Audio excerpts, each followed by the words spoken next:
Our next speaker reader up here is going to be Alfonso Lingis. Very excited that he's here. I'm just happy that he knows I exist. Alfonso Lingis is a professor emeritus of philosophy at Penn State University. I saw this picture of him on the internet with a crown of roses.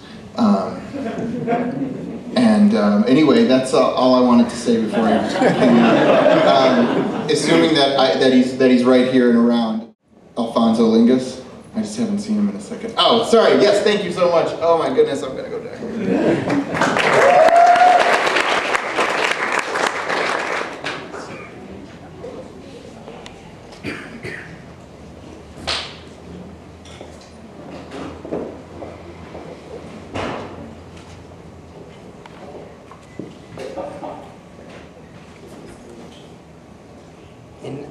In Rio de Janeiro, Avenida Atlântica extends along Copacabana Beach with a broad walkway on one side where restaurants and cafes extend their tables and tourists gather, facing the beach and the shimmering silvered ocean beyond.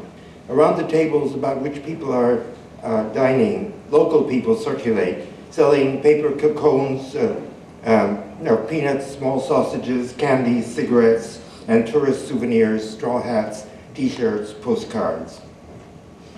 One day I was having a sandwich there, and I saw a man approaching and saw that he had both hands amputated, the one at the wrist, the other above the elbow.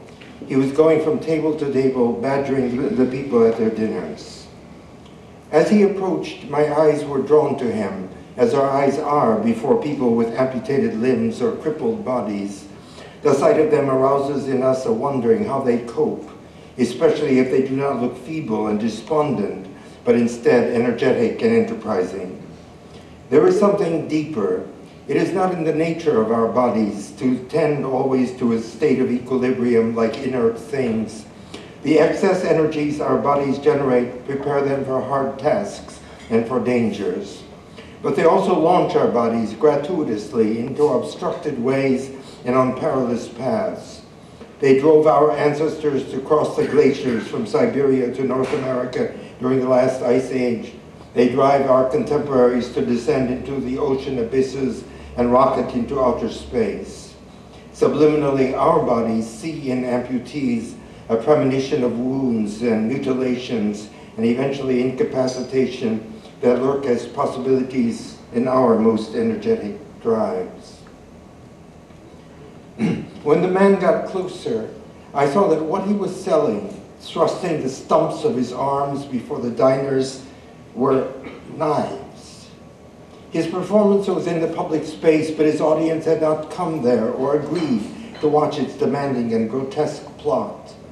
The diners at the tables were first repelled by another peddler offering them tourist souvenirs, then revolted by the sight of the stumps the man thrust under their eyes. Their revulsion was immobilized by surges of sympathy for not just another impoverished local, but a mutilated human being.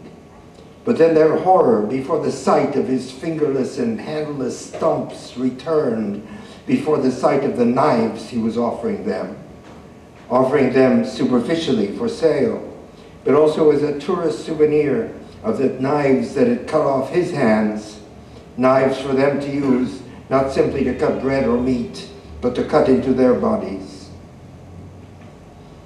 There are wounds cut open that do not heal.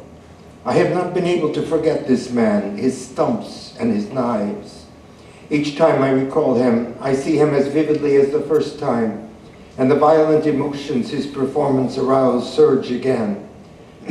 No doubt some of those vacationers in Copacabana have been able to wipe the sight of him from their memories.